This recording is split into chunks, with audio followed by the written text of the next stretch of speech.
Raise your fists together. I am somebody. I may be poor, but I am somebody. Red and yellow, brown, black, and white. We're all precious in God's sight. Everybody is somebody. Stop the violence. Save the children. Stop bullying. Save the children. Hold your head high. Stick your chest out. You can make it. Keep hope alive. Keep hope alive. Keep hope alive.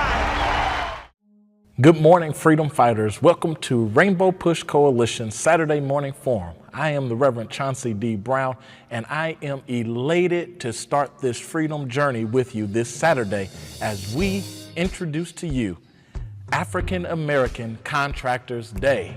That's right, a day to celebrate, a day to collaborate, and a day to pump up the energy when it comes to African Americans and contracts in America. Today we gather to discuss the vital issues such as job opportunities, securing contracts, and ensuring fairness for African American contractors in construction industries all over this United States of America and the world at large. Our goal is to provide valuable insights and strategies to help advance economic justice and equity right here in this city, in this country, and the world abroad. Today, we are so honored to have several distinguished guests. I mean, this bus ride to freedom and economic justice is stellar. So I want you to strap up, put on your seatbelt, as we have so many things to discuss. Our first guest today is none other and no stranger to the Rainbow Push Coalition, my friend, my brother, Omar Sharif, who serves as the founder and president of the AACA, otherwise known as African American Contractor Association. Will you introduce yourself to our audience? Thank you, Pastor Brown. I really appreciate being here. My name is Omar Sharif, president and founder of African American Contractor Association.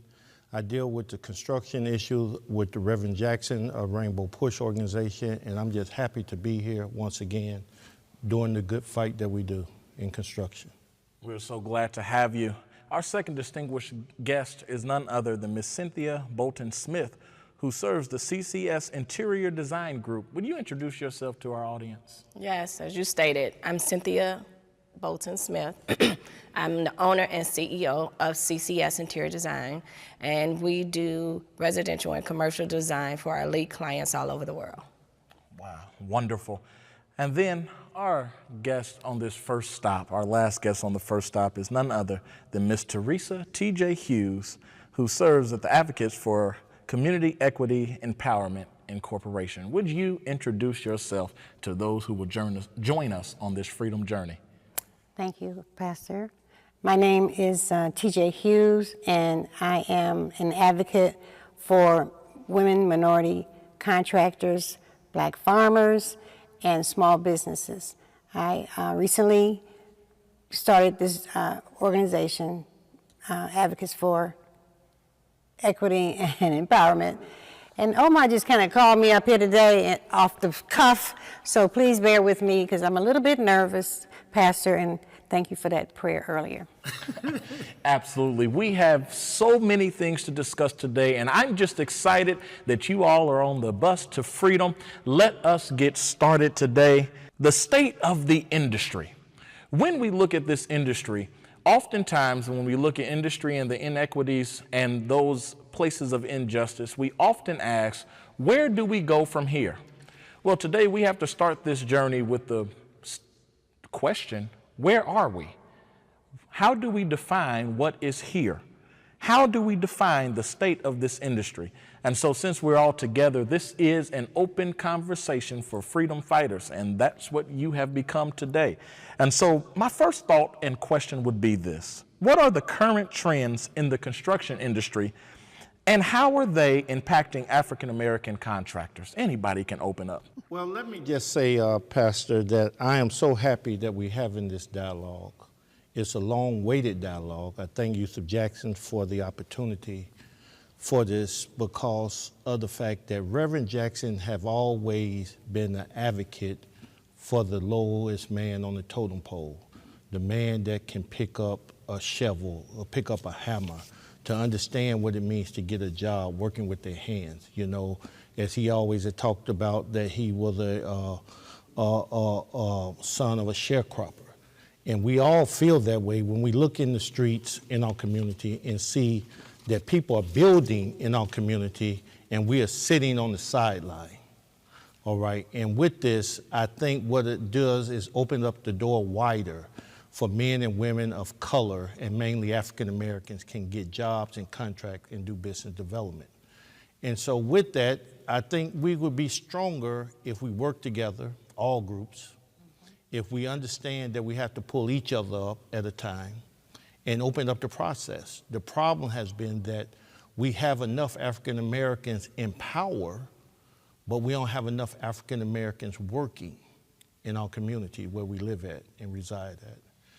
And as we look at this tragedy, we look at it, again, we do have to define it as a crisis in America, that we are in the richest country at the richest time, and we know there are billions and billions of dollars that are coming into our community, causing increase in our community, but not necessarily for our community. And so it's important that we have organizations such as the African American Contractor Association and those other organizations that are sitting alongside me that are helping to curate a space where African Americans will not be disenfranchised in the construction industry. Let me just say this, that I want everyone to understand that when we talk about African Americans and we're talking about construction, we're not just talking about brick and mortar. We're talking about professional services. We're talking about architectural services, designer services. We're talking about men and women that may have a company that deals with black art, artistic individual, yes. That once that building is built up, you got to understand that after that building is built up, there's art goes in there. There's sculptures goes in there. There are African American that does sculpturing. There's African American that does have beautiful black art. So we're advocating not just for that end of the brick and mortar, for all aspects of the construction industry, even vendors, people that sells paraphernalia in regards to logo pens and ink pads and, you know, all of these type of things that we use to pass out during our vendors event. It's black folks that actually do that. And we want them to be involved. We have black people that have ice cream shops. They should be involved after we build that Union Station downtown. Absolutely, I agree with you. And I'm certainly elated that we have Miss Cynthia Bolton Smith with us with CCS Interior Design Group. Not only is she with us, but she is our co-moderator for the day. And so as she will take this conversation with us and lead us and guide us in this conversation, I want to give the opportunity for her to just let us know, what does she see as a problem in the industry and how CCS Interior Design Group is aiding in that journey? Well, thank you, Pastor Brown. So I had to talk about my industry, which is, you don't see very many African Americans in the industry of interior design.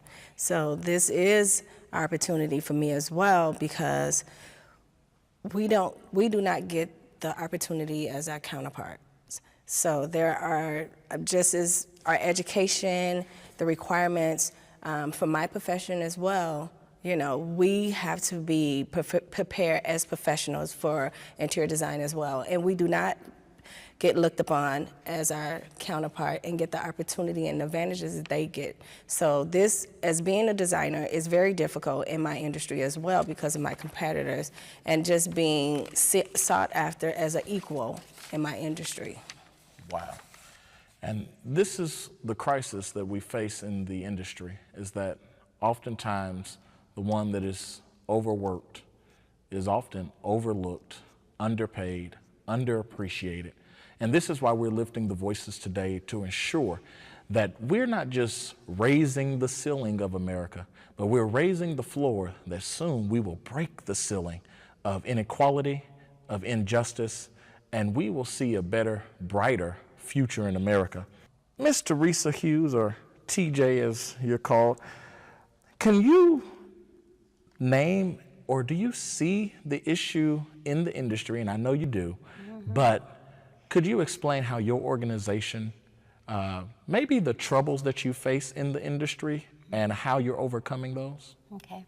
Well, the first thing I would say is, again, thank you, and being on this panel with all of these wonderful people.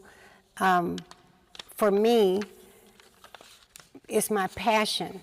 It's always been my passion to help my people, and specifically Black women and Black men in construction, in professional services. I worked in the city under Mayor Washington, who's great, came in under him. I worked under Mayor Sawyer, and Mayor Daley. So I think I had 3 of the best mayors ever in the city of Chicago, and I learned a lot. So when I saw the fact that the city of Chicago let $870+ million citywide contracts go out through the city, and Black people only got 2% of that, it's ridiculous.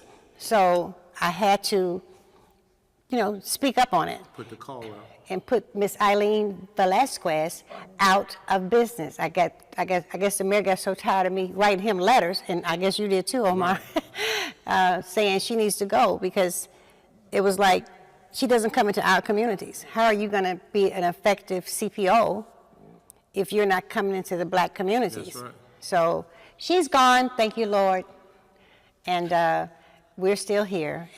Most definitely, and let me just say that that was a great call out that you did, Teresa. Some people don't know she worked in purchasing, and she did go, she reminded me of what CTA does now. She went to door to these very different businesses and get to know them, who they are and what they are, with her and McNear Grant, which is an old employer of Rainbow Push here. And that we was always adamant when we saw Teresa McNear come into the community and come into our office, and see, that's what you have to do. You got to build trust in the community, and you got to let people know that you really want to offer them an opportunity. That's what frustrates me at times with elected officials. They put out beautiful brochures during to get elected, but I don't see no brochure to get some money. Hold on, here it is. This conversation is going to go, and I pray that you are jumping on the Freedom Bus with us. We are leaving and pulling off from the first stop. We have our grits on the bus with us. We have our laborers with us. We have our contractors with us. We want you to make a contract with Freedom. Become a member of the Rainbow Push Coalition today. You can do so by typing PUSH to 41444. You can go to rainbowpush.org, or at the bottom of your screen, you can scan the QR code and you can join us on this freedom journey. We know that there are contracts out there, but we need the people to speak up that the money makes it to the contractors. Become a member, and we'll be right back after this. We're excited to get more people involved in Rainbow Push, supporting the programs of Push for Excellence and the Citizenship Education Fund. If you're interested in impacting public policies, if you believe in the scholarships that we give to thousands of students each and every year, you can become a policymaker by becoming a member of Rainbow Push right now. For an annual membership of $35, or if you're a student or senior, $15, you can help us make a difference in the lives of millions. How do you become a member? Visit our website at rainbowpush.org and press join. Or maybe you'd like to support us. You can text the word PUSH, that's PUSH, to 41444 on your cell phone, and you can give any amount you feel comfortable giving. You can also call us at 773-256-2775, or go to rainbowpush.org and push donate. Wherever you are, you can support us as we keep pushing for you. Welcome back to the Freedom Journey. It's my hope that you have your grits, you got some in, and on the way to this next stop, we have to talk about the real talk, which is what are the opportunities? It's not that they're not out there. We know there are billions of dollars of monies that are coming in to and on our community, and somehow the opportunities are missing us. Ms. Bolton Smith, I see this as a problem. I see it in our communities. I don't know.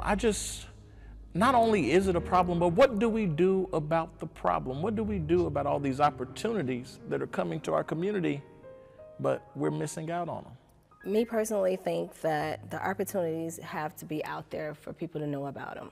So, and then the outreach has to be out there to tell people how to prepare for them these opportunities, and also teach them how to prepare for these opportunities, and then be, the professionals that they are, and just be presented to, like to intervene as ACA do and Operation Push do, and bringing the connection together for people to have these opportunities and just be presented in a very positive light. Absolutely. Now, Omar, I know that you work in this work. Ms. Bolton Smith, you work in this work. Ms. Hughes, you work in this work. Maybe it's that we're not asking the right questions. Ms. Bolton Smith, could you take us on this journey? And maybe you have the right questions that I don't have. Absolutely. Omar, I want to propose a question to you. What are the job opportunities that are currently available for African American contractors? Well, there are a lot of jobs available in the 18 disciplines in construction, but there are more. Some of the ones that comes to my mind is the ones that Reverend Jackson and I always talk about, and that is the pipe fitters. All right, pipe fitters make over $72 an hour, people. All right, make over $72 an hour. If we can go into our community, go on the corners, go in the blocks, go in the alleys, go in the community, in the schools, and convince our young men and women to go into pipe fitting, it would change their life miraculously. You can't be in a conversation without Reverend Jesse Jackson right now, our founder, our leader. No matter where we are, no matter who we're talking to, he instantly is and constantly is thinking about the future of America, the future of our young people, and figuring out how they can get in every conversation. I spend day in and day out with him, and Omar, you do as well. Pipe fitters will come up whether we're at church, whether we're at the hospital, wherever we are, and I said, Reverend, why in the world are you always talking about the pipe fitters? And Reverend says, well, every building needs pipes. That's right. And I said, well, only Reverend Jackson can lift his voice and ensure that those things that we cannot see will make a profitable future for those people we can see. Right. And so let's just take a moment and pause and give it up for our leader, Reverend Jesse Jackson Sr. That's right. Now, Omar, I know you're talking about some opportunities. I want you to keep going. The other ones are the crane operators, 150s. There's not a lot of African-American men or women that are in that industry. It's kind of an unknown industry for them. And I always relate to the young men and women that I speak to in these different schools and these community groups, is that I try to relate to them like this, in a sense that it's just like you work in your Nintendo game. It's just like you working your Xbox. It's the same joystick or the jockey stick that you operate. Why not do it and make a lot of money and take care of your family and give back to mom and dad and grandma? So you can afford those games. That's right, so you can afford. You understand what I'm saying? So those games are the same machines that we see men and women working them, but we don't see people of color like black and brown. And I really insist to see black men and women doing those type of jobs because they're not hard jobs. They're not hard jobs. But Omar, how do they find these opportunities? How do they find these jobs? Well, you have to deal with organizations like Rainbow Push. You have to reach out to organizations like ACA, BCU, and these other groups. But you also got to have a will to want to do it. Because I notice a lot of our will is almost like it's invisible with our young men and women. They don't see it because they don't see a lot of men and women in their family doing it. And when they do see it, they see people of other color. And they feel that job is not their job, Teresa. They really do. I'm going to tell you, Reverend Jackson. That's right, thank you. And I'm going to tell you, Reverend Jackson, before COVID, he had me meeting every Tuesdays and Thursdays with any man or woman that walks in that library. Tell you what happened. We started meeting every Tuesdays and Thursdays from 6 to 8 o'clock. We fed them and everything.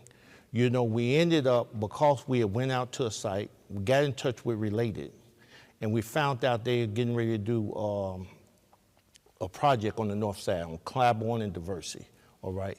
And what happened with that, people, we got 20 young men jobs making $72.90 an hour.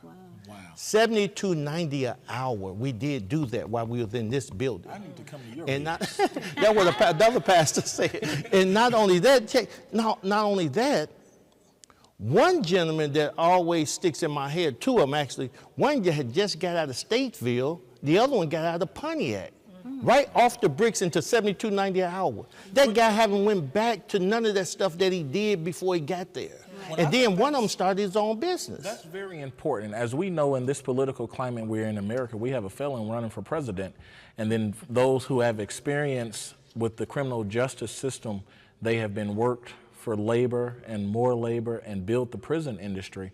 And then they come out to this United States of America, they come out and they come out with no jobs. They come out and don't know where to find jobs, and they're stricken because of their record. They're paying double jeopardy because they've already served their time. They come out and they're serving a life sentence of disenfranchisement. But you just told me that there was a brother who came out and started making $72 an hour. $72.90. 72, that's almost 73. I like to round up. And so he can afford some grits, he can afford some biscuits, he can afford a living no matter what he's done. Grandma, that's what I'm talking about, taking care of your family. And that's what inspired me. People try to say, what really gets under me is the fact that every time I get somebody across that threshold, I get happy. Yes. I get very happy. I get elated because I know that that's another one across the line that we done saved. Ms. Hughes, I know that you're just chomping at the bit to say something. I want to swallow your grits and let's get in here. Okay, let me just correct you on this grit thing. Grits is G-I-R-T-S. Okay. Girl raised in the South. Yes, indeed. I'm very proud of my Southern heritage, okay? That's right. And we believe in taking care of our own. And this thing with it takes a village, when I know everybody tried to say that was Hillary Clinton, that was not Miss Hillary, that was going on back in the great-great-great-grandmama's days, taking care of everybody as a village. That's right. So Hillary, sorry, don't do that. I wanted to say in regards to jobs, in creating jobs and helping our people find the jobs, we need to be more aware of the assist agencies that we have available, and they need to be more aware of groups like Omar's and other groups that we come together and talk together about the issues of where are the jobs, where are these aldermen, or where are these other politicians that are in the offices that we put them in that are not doing their jobs. So if they're not doing their jobs, they need to get ready to put somebody else in, because we're coming for those jobs if you're not doing what you're supposed to do for your community. I'm sorry, I'm very... You're not running for office, are you? No, I'm not, okay. But I'm very passionate, you know, and I'm very direct, so maybe you all didn't want to have me in here as a guest, because Omar know me, I get on the roll. Right. But I feel that we have a wonderful young lady that's in the city of Chicago who's the deputy manager. I believe that's her title. I don't really know her title. I don't really know her that well. Her name is Tammy Morgan, and she works with black contractors. She just needs to have more money. No. Well, she did. Yeah, she did come out of it, but now she's in procurement. Back in procurement. Yeah, she's in procurement, and we need to help the new acting procurement officer get funding. So I don't know how we would help them to get the funding, the mayor or whomever, but she needs to have, Miss Tammy needs to have her own line item so that she can come out to our communities and talk with the contractors, show them how to actually bid properly. And we as advocates, we need to know it too. So that buying book that the city puts out for procurement on all the contracts that are coming out, that should be our Bible. We need to study that, and we need to get with groups like Omar's to talk with his people and make sure that they're filling the paperwork out correctly. Because if you bid a job and you put in too much, you're not going to win the job, because most of the jobs with the city, as you know, are for the lowest bid. But if you make it too low, you're going to put yourself out of business. We don't want to put anybody out of business. We want to help them to grow and leave legacies for their children. And those types of jobs, like you mentioned, the crane, and I never even thought about black people being on a crane before. That's my point. You know, I never even thought about black people being farmers, you know, but there are a lot of black farmers. That's right. You know, and the state of Illinois has never identified us as farmers. We've never been a part of the state of Illinois State Fair. So we are changing that this year. So I'm sorry, I got off track. So Omar, can you tell us a little bit about some apprenticeships and some training that people can get into, you know, for these particular jobs? Well, the one that I got to go back to, the one that Reverend and I have been pushing very hard is the pipe fitters. We've been pushing it really hard. 1 year during the time that the Dan Ryan was being reconstructed, and we had to actually physically shut it down with the help of Reverend Willie Barrow and Reverend Wilson and others, is that we had trained over 500 in this particular building flaggers. And flaggers make like $45 an hour. Understand that, $45 an hour. And we used that for maybe 5 or 6 years here in this building to help get them into the union. Out of being a flagger, you will automatically, it's a free passport to become a union laborer. Yes, ma'am. can I ask you something on that union stuff? Because, you know, my family was Rio Movers and Van Lines, and my father-in-law was not really that big on unions, but I brought in the union because I thought, this would be a chance for our guys that's making $10 an hour to come up to $50, $60 an hour. Right. But when the job is over, they're going to go back to that $10. But now they got used to having that $50, $60. Is not. They need to do something with these unions. The unions need to give us a chance too. They need to cut their pricing or something when you're not working anymore. You know, I kind of look at it differently. You know, people at one time used to kind of, Pastor Brown, used to kind of box me that I was non-union, right? And so a lot of our board members was union people, but the people I was talking to always was non-union. Mm-hmm. But I always treated it as development. They have to start somewhere, mm-hmm. Teresa.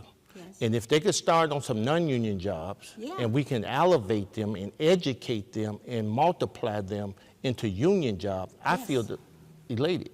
I feel good about that. That's why I invite them in, because the unions, you have to respect the fact that they locked it down. So now I be trying to penetrate them to get more of us into that tunnel.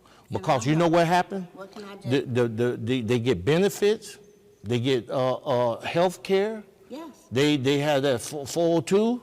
They have a brotherhood. They could go all over the country. Yes. That's what I love about that, because see, everybody is not stuck in one space. And you may want to move to Spain, Germany, Mexico, whatever, but you can go there and say, I'm a part of the brotherhood.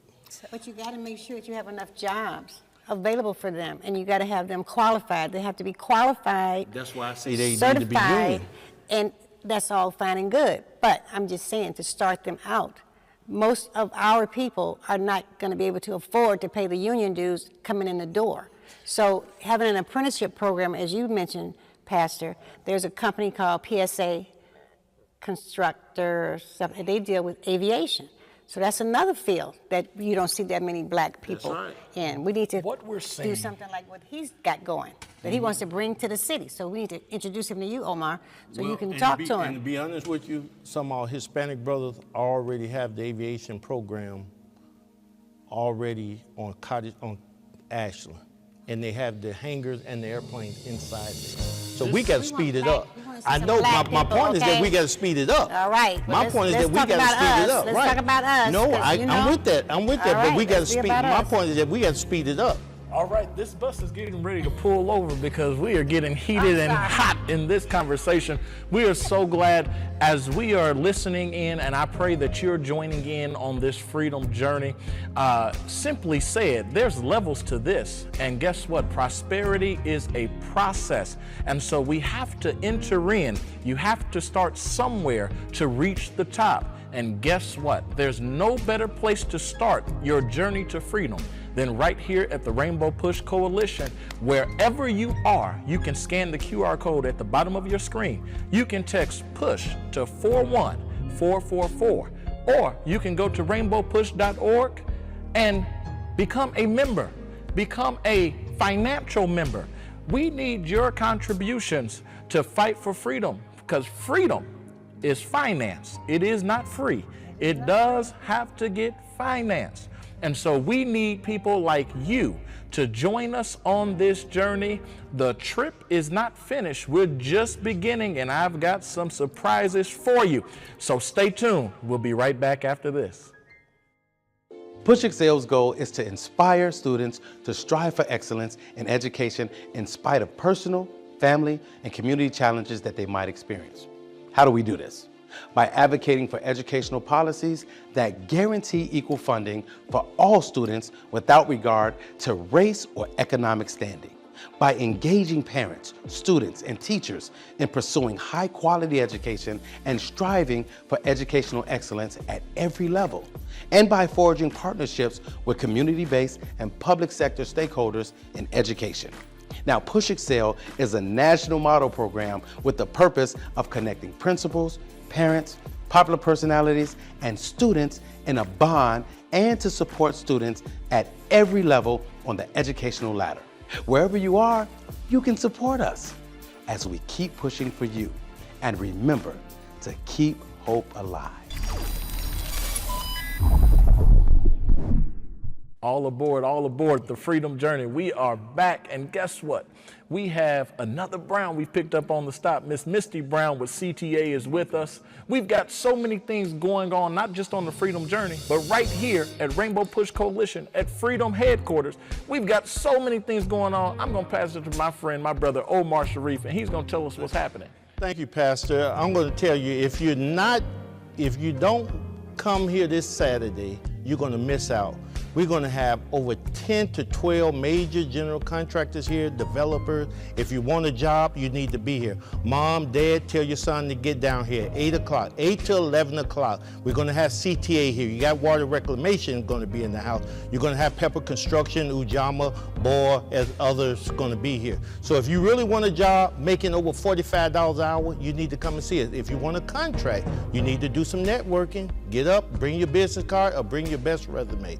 I want you to be standing in line. We're going to have refreshments, and then from 8 to 11, we're going to be in this house in Rainbow Push, upstairs on the second floor. And not only that, after the event is over, we're going to have music in the back. We're going to have barbecue. We're going to have the backyard cookout.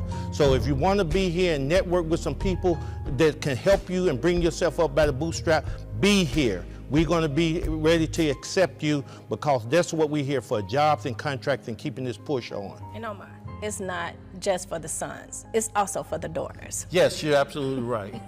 Mom, daughters, sisters, or brothers, we're going to accept you as you are, but be here and be committed, because we are here to push and help you. And CTA, and I'm riding them hard and heavy about these jobs. They're going to do that red line from 95th all the way to 130th. So if you need it, come and get it. And moving forward, we want to give the mic over to Misty Brown to talk a little bit about what you do. I am Misty Brown, Senior Manager of Outreach Programs with the Chicago Transit Authority's Diversity Programs. And diversity programs is diversity in contracting. So at the Chicago Transit Authority, we look for equity in all things, and especially in contracting. And my job is to make sure that we get out in the community and let the folks know about opportunities for small businesses, as Omar mentioned before, and even workforce opportunities with the contractors, the prime contractors and subcontractors who are, on those contracts. So we want to just make sure everyone's aware of our programming that exists and the opportunities that exist as well. And Misty, what are some effective strategies of winning a contract? Well, with the Chicago Transit Authority, as with most public agencies, you have to be certified. And each agency has its own certification depending on where the money's coming from. For the Chicago Transit Authority, we require small businesses to be SBE, Small Business Enterprise Certified, or DBE, Disadvantaged Business Enterprise Certified. And we accept those certifications from PACE, Metro, the City of Chicago, Illinois Department of Transportation as well. But these are guidelines set forth by the U.S. Department of Transportation. And so any federal funding, which is just about all the money we get, requires that folks working, we have a certain percentage of DBE certified businesses on the projects, and that means that certification is required. So I find that the most effective strategy for a small business contractor, whether it's in the trades or professional services, as you mentioned before, architecture, engineering, you have to first be DBE certified. The next thing is to take advantage of our technical assistance programming. We offer programming in many forms. Some, we have a monthly online training that happens every month. We have a 9-week cohort that happens twice a year, once in the fall and once in the spring. And then we have our Building Small Businesses program, which helps small businesses gain access to capital sourcing. We also, through small business or building small businesses, help with procurement opportunities. This program will help a small business determine if they're ready for opportunities. I heard Ms. TJ say, we don't want to put nobody out of business. So we want to make sure that you're ready for these opportunities as they come up, and we have a program that will help you analyze your business and determine if this is something that you can do. And then next, you want to make sure that you research the opportunities that are out there. We have a buying plan, the CTA buying plan. I understand there's also a City of Chicago buying plan that Ms. TJ referenced. And our buying plans tell what's happening as far as 18 months out. But we also have a procurement portal, Bonfire Hub, which lets our small businesses know what solicitations are on the street. So I would start by looking through the buying plan. That gives you time to prepare, make sure you're certified, make sure you have certain business connections that you may need, make sure your paperwork's in order, and then, look for that opportunity, because the buying plan will tell you an anticipated quarter. Start looking for it on the procurement portal online when that quarter comes up. And these different programs that's offered at CTA, how do people go about finding those programs? They're on our website. And we're out in the community. We have networking events. We're connected to assist agencies such as African American Contractors Association. And we send the information out in the community to our partners, to workforce agencies, letting folks know that these opportunities exist and these trainings are available. And you don't have, it costs nothing. You're getting training that some folks pay Harvard for. And what's the website? transitchicago.com. Thank you. As we look at where we are in securing contracts, can anyone share any success stories of case studies of African American contractors who have successfully secured major contracts? I heard you mention the Red Line Extension Project, which is our next mega project that's happening, and we're going to extend the Red Line train from 95th to 130th. But prior to the Red Line Extension Project, which we're kind of just finishing up, the first phase of is our Red and Purple Modernization Project, which was happening up north. And on that project, there was a small business, Aaron Wellness is the name of that business. Adrian Mobley is the business owner. DBE certified. Yeah. She had a $200,000 contract on the RPM project. Through the help of our Building Small Businesses program, she has since been able to acquire more work on that project. She has been paid $6 million to date on that project and still has a year and a half left to go. More work coming. And remember, her original contract was only $200,000. Wow. So that is a success story that we're quite proud of, and we like to see more of those. And I like that. You know, Pastor, I really like, and Cynthia, I really like that in a sense that I could put a pin in that. I can call her up on my phone now. You follow what I'm saying? I knew how she evolved. And so those are the type of things that get me energized and excited, because when we tell people that we want to see African-American women or men on these jobs, I want to be able to know who they are. I don't need you to make up someone like Miss Betty Crocker Pot and make some mixing and then say, here go your black. I don't like that, but I like to see that we have somebody that I know. And I didn't know that. You understand? I knew I took her to all these private developers, Walsh and all these other people, right? But I never knew that she had gotten that type of foothold opportunity, and that all established and came out of me working here at Rainbow Push and working with Reverend Jackson, telling me to go out there and find people that's qualified. That's a good thing. And these are people in our community, that's real right. people That's in our right. community. That's why I get elated when I see Cynthia, CCS Interior Design on the front page of someplace or at the merchandise mart, because I know her. My kids know her. My family know her. And so that makes a big difference for me. If you ask me about some Dunkin' Donuts on 87th Street or 95th Street, I could tell you the black folk that have actually worked there. If you ask me about the Jewels on 95th in Ashland or on 95th in Stony, I could tell you everybody that worked on that project that look like me. So those things make a difference. If them people all happy because they're going in there and getting the White Castle on 22nd Street, I could tell you that it's because Reverend Jackson took his time out to stand out there with us and said, share the work. And those are some real success stories. Yeah, and I like that. I really appreciate that, Ms. Brown. I didn't know that. We have to remember, though, and I would have been encourage. nicer to y'all if you would have told me that. Encourage our small business owners to do the research and find out what is required to become prime contractors, or rely on agencies such as yours and Rainbow Push to find out what's required, and then to not fear that certification process. You know, we want everything, a blood sample, your firstborn. You might not mind giving up your firstborn, but you don't want to give up your blood, your DNA. But with our assist agencies, it becomes a little bit easier. In fact, we are hosting certification drives around the city for various agencies. We'll be here Saturday. And you'll be here Saturday as well. Yes. Okay. We'll be here Saturday to assist small businesses.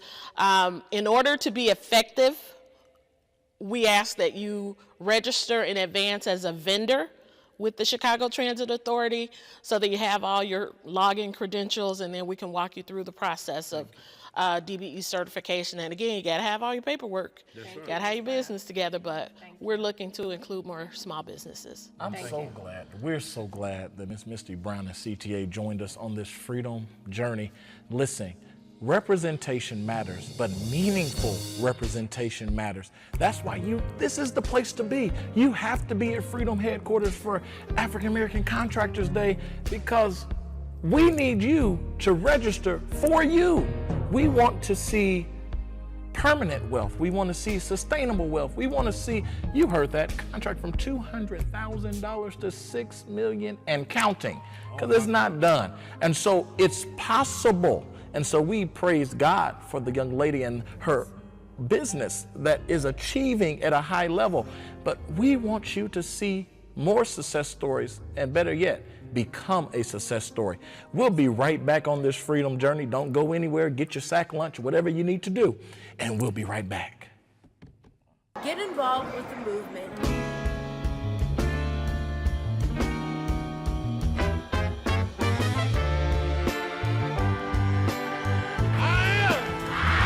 Somebody. I may be poor, but I am somebody. Join the movement. If you're not a member, become a member. I am somebody. Fighting the most important battles for freedom and justice for all. You made us change. Oh, trying to bring closer. Join Rainbow Push. But you're not pushing me away. Join the movement. Join Rainbow Push.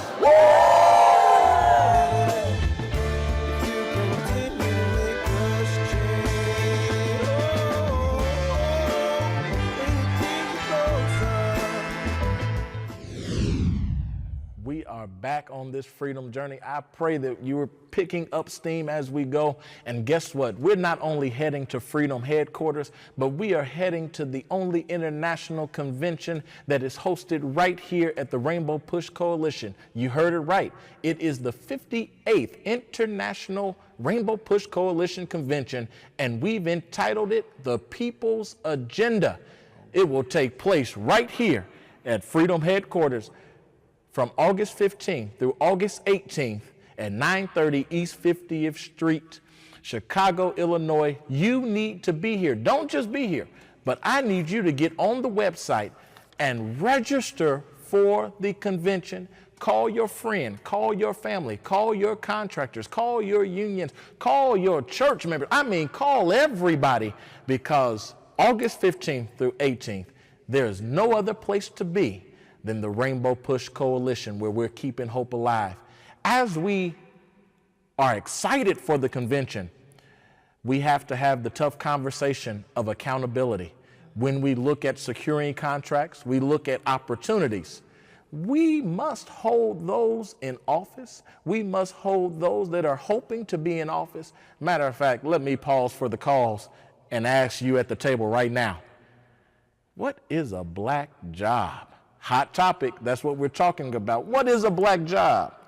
You want me to tell you what a black job is? I want to know what a black job is, Omar. Actually, I think a black job is that we gave them all away, because those jobs were the jobs that we only was able to get when we migrated from the south to the north.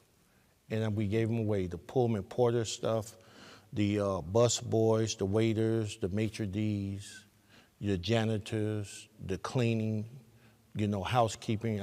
My mother was a housekeeper. She used to go to Skokie and clean the house, and we would get the leftover furniture. What do you mean we gave them away?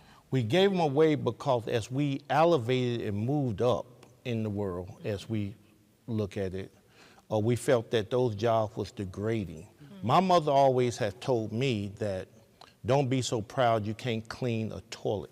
Mm-hmm. That's why it's not a problem for me to serve and to do things that other people won't do. I want to push it a step further, because when I look at black jobs, I look at the President of the United States. I look at the Vice President of the United States. I look at aldermen and alderwomen in Chicago. I look at the mayor of Chicago. I look at the superintendent of Chicago Police. I look at the chief of the fire department. I just look at Attorney General. I look at Speaker of the House. I look at founder of the AACA. I look at the founder of the Rainbow Push Coalition. When I look at black jobs, I don't think it's limited. I think we've got to take the limits off and hold those that are holding all American jobs accountable. So when we look at accountability in fairness of employment, there's so many things we can talk about. I'm getting a little hype about this. I'm going to pass it to Ms. Bolton Smith. I don't want to hear you, Omar. No, I'm just playing. I'm just playing with you. I'm playing with you. But Ms. Bolton Smith, I'm getting hype. I'm going to have to ride to the passenger seat, and you're going to have to start driving. Well, I just want to ask, what policy and regulations are currently in place to promote fairness for the construction industry? Well, actually, you can see that they're rolling back affirmative action. And I'm going to tell the people in the public that understand equity, inclusion for diversity is not a law. It's not a law. Mm-hmm. It's what you call an in-kind contribution. It's more like a good faith effort. You understand what I'm saying, TJ? Mm-hmm. But affirmative action was a law. Mm-hmm. So that means that if you did not do what the law said, you was going against the law, and we could bring up charges. But dealing with diversity, equity, inclusion, that good faith stuff, it's nice words, it's clean words, but it's slowly rolling back affirmative action. So we got to be careful how we deal with that, because it also, which I love all people, it allows any and everybody to come in there like a Pandora box. Well, and we like have to look at that. A bad virus. We have to look at that, because I'm going to take it a step further. Affirmative action is not being rolled back.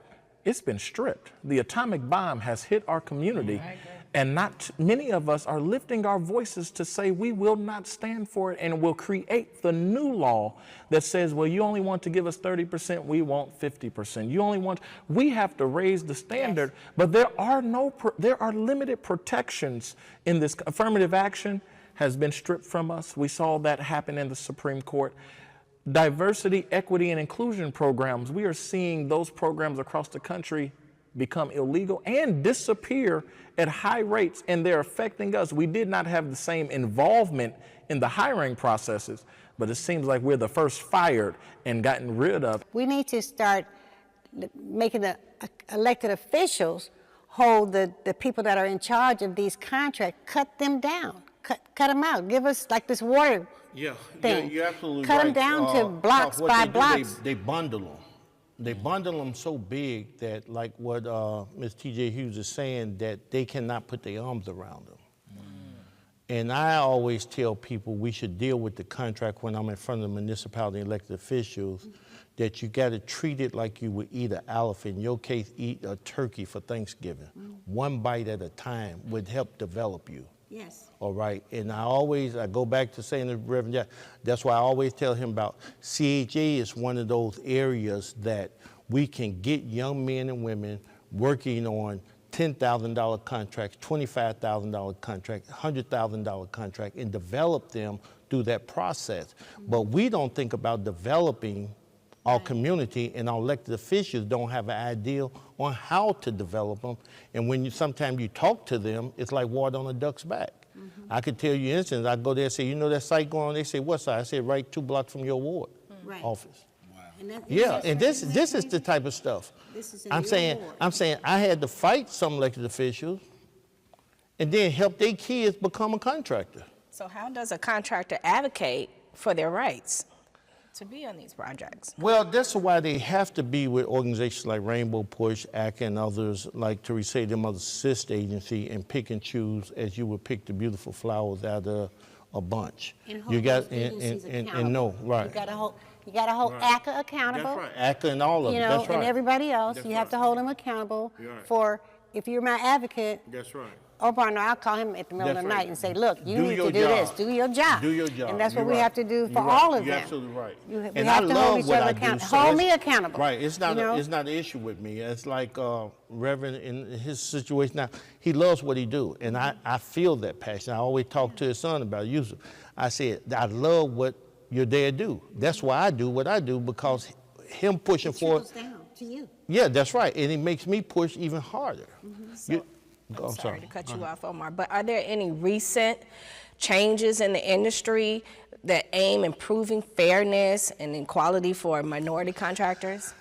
No, I think most of it comes from private, I would say. And a lot of times we have seen, with me being kind of a kid working under the Urban League, is that municipalities normally follows what private does. You know what I'm saying? And I'm saying that to say that I remember when we had a former president here at Rainbow Push, Jimmy Daniels was here, Reverend was running for president, and we was challenging IIT. They had 1%. We went over there. We increased to 17, 24%. That's how Jimmy Ojama came about. That's how Bohr, the Tribune campus over there on State Street, that's how they evolved. They major players now. And they need to reach back to the other ones that's coming up and bring them up. And that's why I always tell the story. I tell that story. Hold them accountable too. I tell the story about when Reverend went to jail over there with Swindiner digging the hole for the Museum of Science Industry. He physically went to jail. And out of that, the truckers got a hefty contract out of that. And Right Way and others became big truckers and big developers out of that. You follow? See, that's why we have to find, Teresa, some people that write a letter or something or a book to state that about our transition out here, because if we don't, guess what? Somebody else will.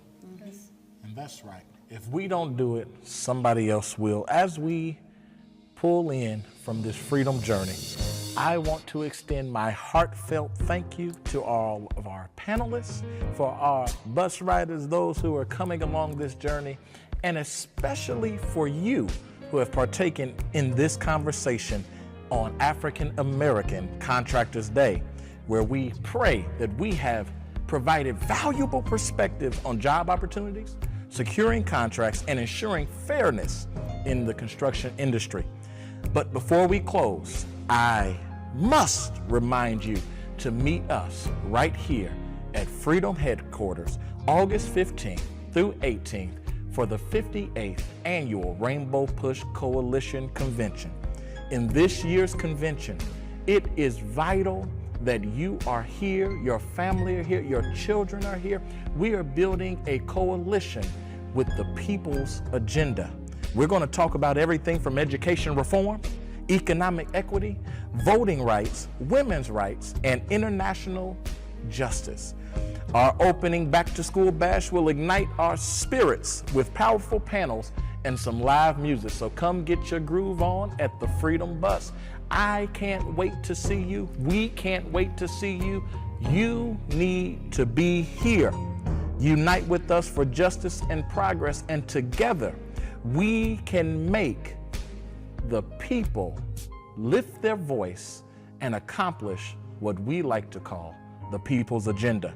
Thank you again for joining us. Stay connected with the Rainbow Push Coalition for future events and initiatives. And guess what? Until next Saturday, same place, same time, on behalf of Reverend Jesse Jackson and myself, keep hope alive until all lives have hope. We are sanctuary. We are a sanctuary. When I think of Rainbow Push, I think of two words: social justice, education advocacy, political empowerment, freedom and equality, corporate partnership. Stop the violence. Save the children. Don't get in. Shut it down. If we don't get in, Shut it down. political change, inclusion, evolution, progress, justice. Jesse Jackson. Keep hope. Keep hope Alive. alive. Keep hope. Keep hope Alive. alive.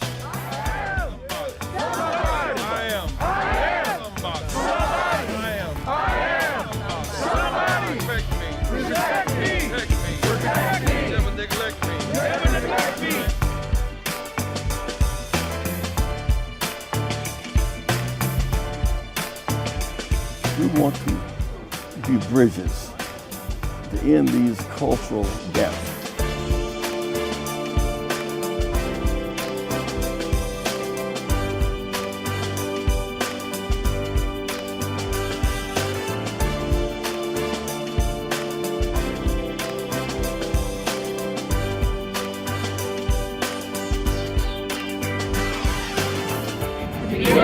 We're going forward. By hope. Not backwards. By fear.